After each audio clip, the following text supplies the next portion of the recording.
Hello again, everyone, to the Living History series. We've got our guest here completing his third in series with us, Dr. Joel Collier with us. Welcome back, Dr. Joel Collier. Yeah, good to be here.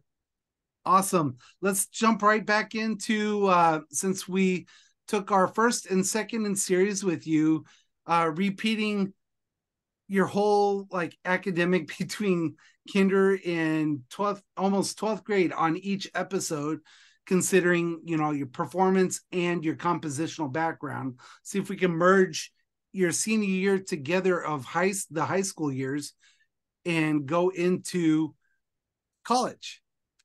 Yeah. Yeah. Yes, in senior year was an interesting time for me, and it changed a lot of things in the trajectory of my music career. As we talked about already, I had been homeschooled, and I had a lot of opportunities through Salvation Army bands and things like that. But senior year is where things really changed, especially spring of senior year. That year, which was spring of 2007, I joined Atlantic Brass Band, and that's in Glassboro, New Jersey, at Rowan University. But they're a championship section brass band in the states, and I joined them that year on second euphonium, and that was my very first time attending the North American Brass Band Championships. I went with Atlantic Brass Band, and that was my introduction to this world of uh, contest brass bands. So that was quite an experience. Met a lot of really great people there. I met Tyrone Bereninger before he passed. He was teaching at Rowan at the time. And those who don't know, he's a euphonium player that you should know. He was a big name especially in the Philadelphia music scene, but um, definitely a name to know. And he played in the Philadelphia Orchestra on trombone for a long time. But because he was a euphonium player as well, anytime they did any of those few orchestral pieces that have euphonium, he was the guy to do it. So that changed a lot. But also, as I alluded to before, or I might have even just said before, that senior year of high school, I also had the opportunity, because of my connection with Atlantic Brass Band, to play with the Curtis Institute of Music Brass and Percussion Ensemble, playing oboes and symphony and brass. So those really changed a lot for me, exposed me to a lot of people in the Philadelphia brass scene, including Paul Bryan, who was at the time the registrar at Curtis Institute of Music, and he directed the brass and percussion ensemble. He also directed Philadelphia Bravo Brass, connected with the Philadelphia Youth Orchestra. So that was kind of that senior year. And then the next year I started at Drexel University in Philadelphia, studying music industry. And I was doing a concentration in music technology, which was your audio production and live production, studio recording, things like sound and music for film and radio and things like that. So that was what I was there to formally study. But as part of that, I played in the Drexel concert band, which was actually the very first time, the fall of my freshman year of college was the very first time I played in a wind band. So for those of you who played in concert bands or wind bands since you were in middle school, that was not my experience. It was when I got to college. And the director there was a guy named Mike Moss, and I really respect him, and he really saw the promise in me as a euphonium player and gave me a lot of opportunities with that band. They did a concerto competition within the band every year, and my freshman year there I won, and I was able to perform with the concert band at the end of the year. And through the connection that I made with Paul Bryan at Curtis, I also started playing with Philadelphia Bravo Brass, part of the Philadelphia Youth Orchestra program. So I was doing that, and I was still playing with Salvation Army bands. I was still playing with both my local Salvation Army band in Philadelphia and a band called the Pendel Brass. And I was also, I took a little bit of time off when I first started at Drexel from Atlantic, but I did ultimately go back to that as well and kept playing with Atlantic Brass Band as well. As So the I was a second very euphonium? when I came back, I went to baritone. So at that point, I played first baritone for them for a number of years as well. So I was a very busy guy, and at Drexel, at first I was playing in the brass quintet and the concert band, in addition to all those external things. But as the years went on, I also added the Drexel Fusion Band and the Drexel Rock Ensemble, and those are all things that I did the remainder. I think my second, third, and fourth year at Drexel, I did all of those ensembles in addition to all of those external brass bands and brass choirs. So were you with the fusion band and those elements right there? Were you on the tech side or as on a No, performance? so the fusion band is essentially it's somewhere between hence the name. It was somewhere between a jazz combo, and a full jazz band. So it was basically a large rhythm section and a large like a horn section. It was like 5 horns. So in that group, I played trombone and euphonium. Well, The just trombone when I first got there, but then the director did all of our charts for us, and she found out that I was actually a euphonium player, and she started writing some of the charts to be specifically with euphonium. wow. Um, yeah, it was great. So did she actually publish any of those pieces? No, she just did them all for us. I mean, I don't think that she's published any of them, but we did a recording. There's an album by the Drexel Fusion Band that you can find online called "Don't You Worry About a Thing," like the Stevie Wonder tune. And actually, if you can parse it out, it's a white cover with lots of colorful shapes on the front. And if you can figure it out, if you look at those shapes long enough, you can actually tell that it's an artistic rendering of me playing trombone on the cover. Oh, that's rad. So Yeah, I'm going to go on a hunt for that. yeah, And you can find it. hopefully by the time that I post this video segment, which should be shortly after, because I don't do any edits to the actual videos currently. So I'll actually put the link in your page at International Euphonium. Yeah, https://www.internationaleuphoniumsummit.com/Joel-Collier. You'll have the link there, which will be listed below. And then I'll also put that link to that album, Don't You Worry About a Thing. That's that Stevie Wonder tune. yep. With The Drexel Fusion kaleidoscope. Band. Yeah, well, I'm kind of Yeah. thinking Oh yeah. kaleidoscopic version of Dr. Joel Collier on the cover. Yeah, yeah, that's what it took me a second when I first saw it. So now that I've told you, hopefully you can tell a little sooner than I did when I first saw it. Oh, Um, absolutely. that's what I did with the fusion band. And then in the rock ensemble, I actually did the first couple years. I mostly just did keyboards. I did a little bit of background vocals, but then by my senior year, I was doing keyboard and a lot of the vocals. My senior year. So Okay, so I'm curious, what who's the director of the fusion band? that was a woman named Lynn Evans. Lynn Evans. She's a saxophone player. She's fantastic.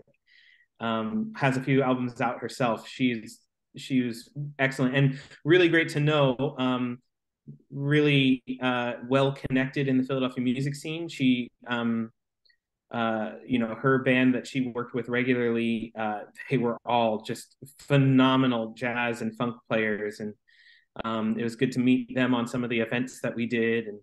And I also didn't get to meet him at the time, but definitely saw her walking through the halls of Drexel University with Bobby McFerrin because she was hosting him for an event. So she was very well connected in the Philadelphia music scene. Yeah. That's awesome. So let's jump back to your freshman year and focus. I'm curious, did those transcriptions or how she transcribed those pieces specifically for you for euphonium, did that inspire you or give you a different kind of perspective on how to work the euphonium at all, or?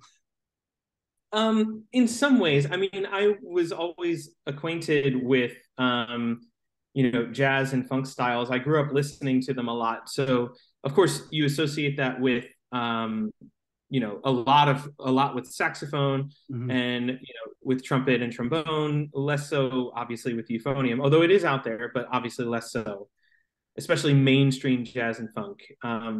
So I was already familiar with this style. It wasn't like that was new to me. And the way that I approached it when I was playing euphonium is I thought of the euphonium as more in a similar way that the saxophone would approach funk or jazz than maybe more a trumpet or trombone would. But I mean, and it definitely gave me a new appreciation. I had to do improvising and I had to do all of that kind of stuff on the euphonium, which I really enjoyed. But I don't know if it necessarily changed that much, other than just the confidence level in some of those particular styles.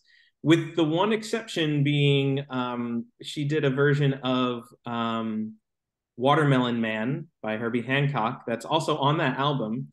And the way that she wrote the opening is we actually were doing all sorts of different sound effects through our instruments that were kind of extended techniques and things like that. So she wanted me to, for the original version of it, I think it's kind of like a conch shell that's making a noise or something like that. And she wanted me to kind of impersonate that sound through the euphonium. And I had to figure out how to do that.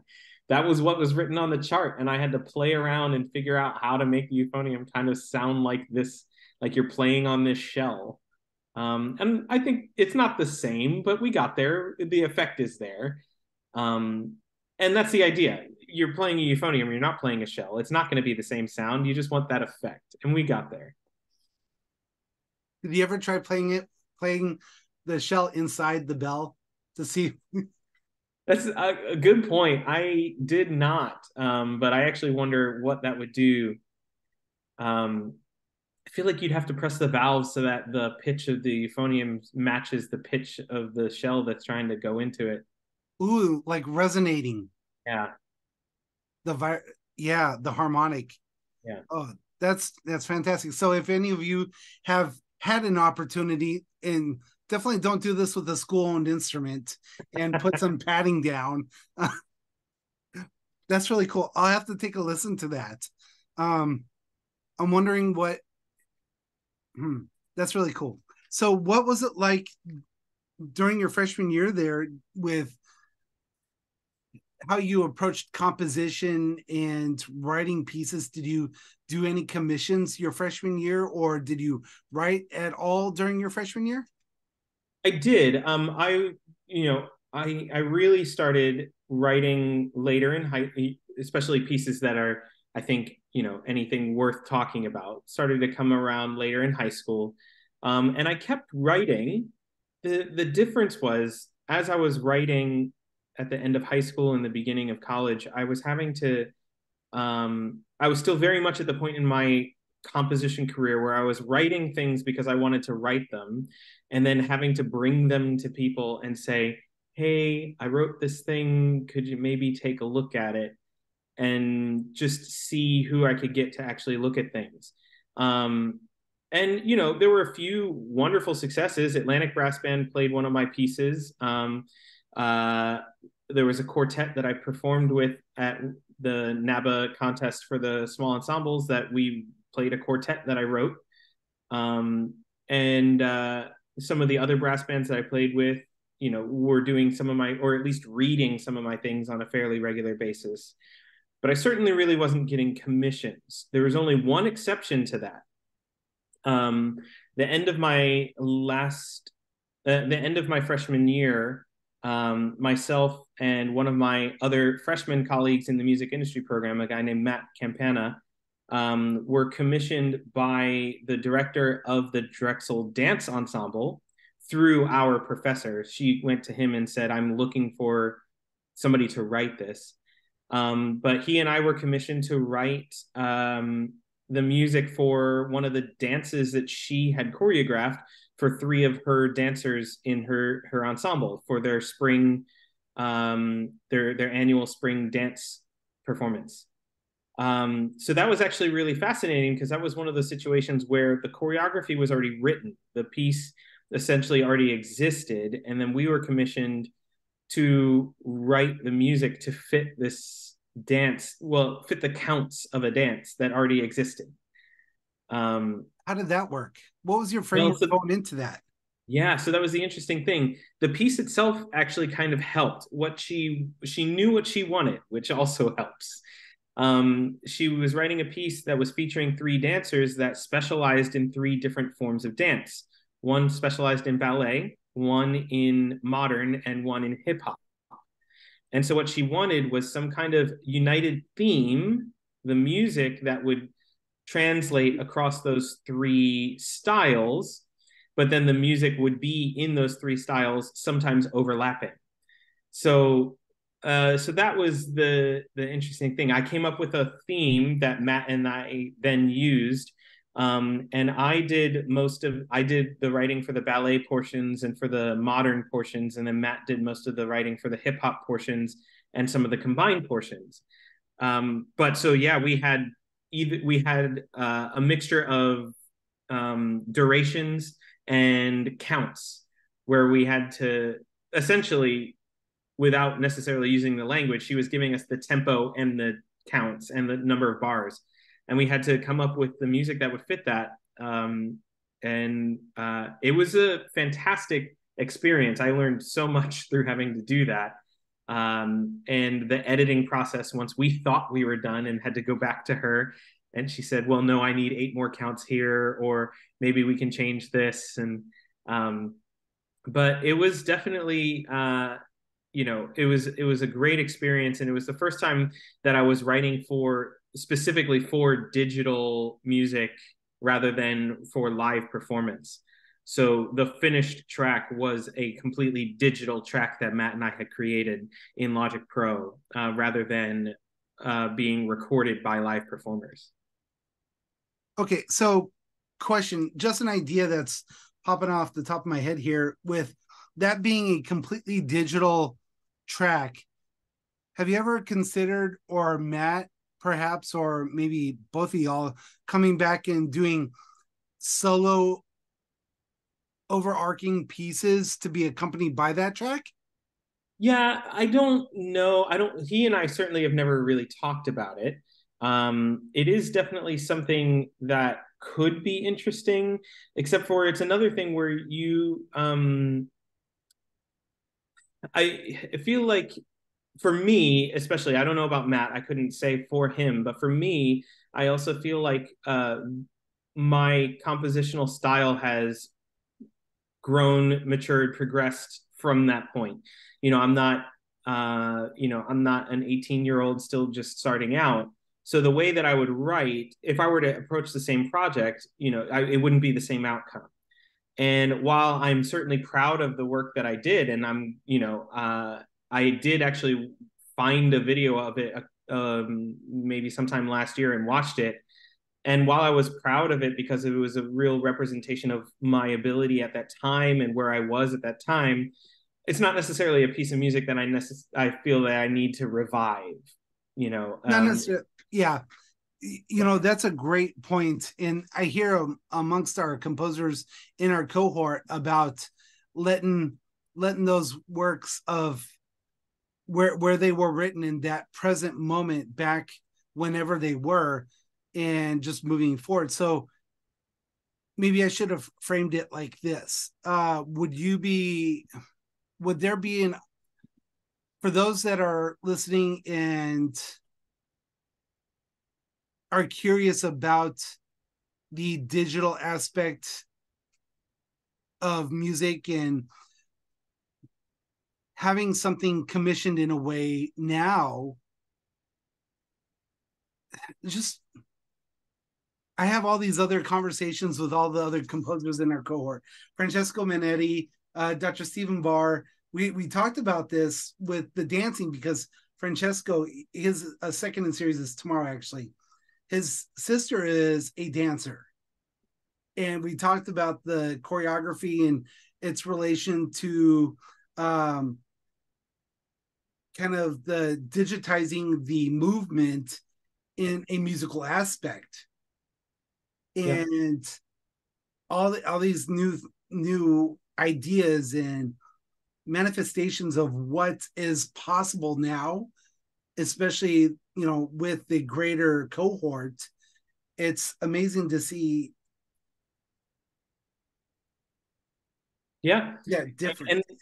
And that wasn't the last time that I wrote for dance in a digital medium. I did, I think it was the following year or possibly the year after, where for the Drexel Dance Ensemble again, I was commissioned. This time it was a solo project that I did. And I've also written music for live dance performances, written or arranged music for live dance performances as well. In my relationships over the years, I've had some that have been with dancers, and so that has also very much influenced that. You're writing for the people that you're spending your time with.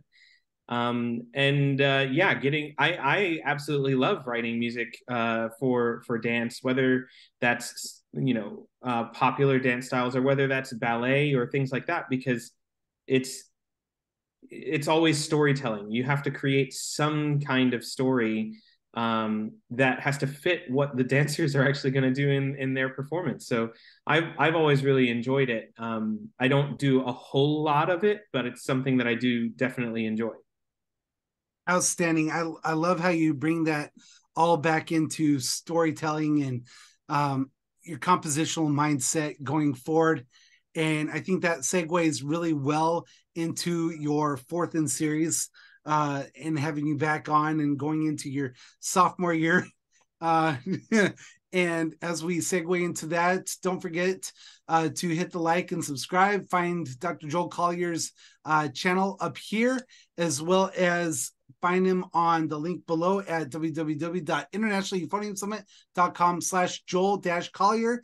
If you want more information, just reach out. You know where to find us.